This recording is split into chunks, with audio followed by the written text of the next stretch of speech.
Primatas. Autor: Clayton Stedler. Capítulo 5. A linha no chão. Acordei com o sol escaldando o quarto, mas ainda frio de manhã. Um fio de luz atravessava a persiana azul, riscando o chão com linhas precisas, como se fosse apenas um detalhe que eu precisasse notar. Arrastei os pés até o banheiro, sentindo o piso gelado despertar minha pele. O chuveiro continuava com o mesmo defeito irritante. Mesmo desligado, ele pingava como se marcasse o tempo por conta própria. No canto do pressão venosa central, o pequeno buraco deixava escapar um filete teimoso que manchava a parede de umidade. O registro cedeu sob minha mão. A água demorou um segundo para decidir cair de verdade. Primeiro um suspiro, depois um fluxo irregular, até finalmente descer sobre mim. O primeiro toque foi frio o suficiente para trancar minha respiração, mas logo a temperatura se ajustou espalhando calor pelo meu corpo. A água escorria pelos meus ombros, contornava meus braços e descia em caminhos silenciosos. Eu fechava os olhos e deixava que ela limpasse o resto do sono, misturando-se ao vapor que começava a subir, leve preenchendo o espaço pequeno do box. Passei os dedos por meus cabelos, sentindo os fios macios entre as mãos, enquanto o cheiro doce do shampoo se espalhava entre flores e baunilha. O gotejar persistente continuava ali, mesmo com o vapor e o ruído da água principal. Pingos ritmados, quase hipnóticos. Era estranho como aquele defeito antigo fazia parte da rotina, como se o banheiro respirasse junto comigo. Peguei o sabonete e senti a textura cremosa nas mãos antes de espalhá-lo pelo corpo. A fragrância suave ficou no ar, criando uma sensação de abrigo, de começo. A água descia outra vez, limpa, lavando o excesso, deixando apenas o perfume leve e a sensação de pele recém-desperta. Quando desliguei o chuveiro, fiquei ali alguns segundos, sentindo as últimas gotas quentes deslizarem pelas costas, enquanto a manhã finalmente parecia ter começado dentro de mim. Suspirei, me vesti e fui até a garagem. A motocicleta estava ali, silenciosa, esperando.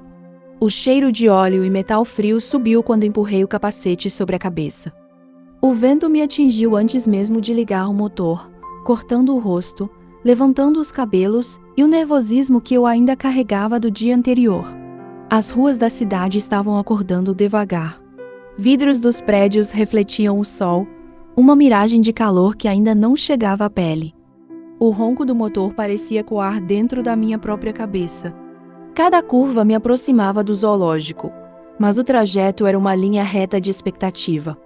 Passei pelo centro, onde o trânsito começava a se formar, e logo virei para a estrada de terra, mais afastada, silenciosa, quase intocada. O cheiro da terra úmida se misturava ao de mato recém-cortado. Um pássaro levantou voo, assustado pelo barulho da moto, e desapareceu rápido entre as árvores. Cheguei ao portão do zoológico e desliguei o motor. O mundo parecia diferente ali, mesmo depois de todos os dias anteriores. O sol agora queimava o pescoço, mas o ar estava mais denso, carregado de cheiro de folhas, terra e algo mais que eu ainda não conseguia identificar. Entrei pelo portão lateral, aquele que sempre usávamos para os suprimentos. A rua de terra que levava até a ala dos chimpanzés estava silenciosa, como se o mundo tivesse parado para observar. As folhas secas sob meus pés faziam um barulho surdo e discreto. Ajustei os óculos como sempre e senti a familiar tensão percorrer a coluna. O viveiro estava mais quieto do que de costume. Não havia gritos, não havia correria. Apenas o som suave do pequeno rio artificial, refletindo a luz dourada do sol, e o vento balançando as árvores. Mas o ar parecia mais pesado. O cheiro estava diferente, ácido e intenso. Uma mistura de fruta madura e solo revolvido, carregando algo que eu não conseguia identificar, que pulsava como se tivesse vida própria. Sinistro estava adiante, em uma das plataformas. Ele observava imóvel, com os olhos fixos em algo que eu ainda não conseguia ver. Ao lado dele, o chão tinha uma nova linha. Um traço tênue de terra mais lisa e pisada, desenhada com precisão. Como se dissesse: aqui começa meu território. Jade estava perto do pequeno curso de água, andando lentamente, atenta a tudo. Seus movimentos eram graciosos, mas havia tensão nos músculos, como cordas esticadas. O cio dela era quase palpável, mas não havia inocência ali. Havia política, havia intenção. Maculo, por sua vez, observava de uma posição intermediária. Firme, contido. Era como se ele soubesse que qualquer passo errado poderia desencadear algo que ninguém mais poderia controlar. O silêncio era absoluto, mas carregado de expectativa. Respirei fundo. Cada inalação trazia o cheiro de terra, folhas esmagadas, frutas passadas e presença calculada. Meus dedos formigavam e senti o chão sob meus pés mais pesado do que deveria ser. Eu sabia que qualquer movimento meu poderia ser percebido como invasão. E naquele instante, percebi que eles não estavam apenas marcando território. Estavam declarando intenções. Sinistro ergueu a cabeça. A linha recém-feita cortava o viveiro como uma cicatriz. Ele defecou na área do grupo rival. A ação era breve, quase natural, mas carregada de significado. Eu senti o estômago apertar, o ar pesado e quase eletrizado ao redor. Não era apenas sujeira, era mensagem. O vento mudou e trouxe um aroma ainda mais forte do outro lado do espaço. Jade parou e olhou para Sinistro.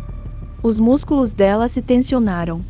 Maculo se aproximou levemente, mas não interferiu. Eles se entendiam sem palavras. Eu observei, com o coração batendo rápido, ajustando os óculos mais uma vez, como se pudesse tornar tudo mais nítido. E ali, naquela luz e silêncio, entendi. O que eu chamava de linha no chão não era apenas território. Era uma fronteira de poder, desejo e controle. Uma política silenciosa que pulsava no ar, e eu estava assistindo vulnerável, mas fascinada.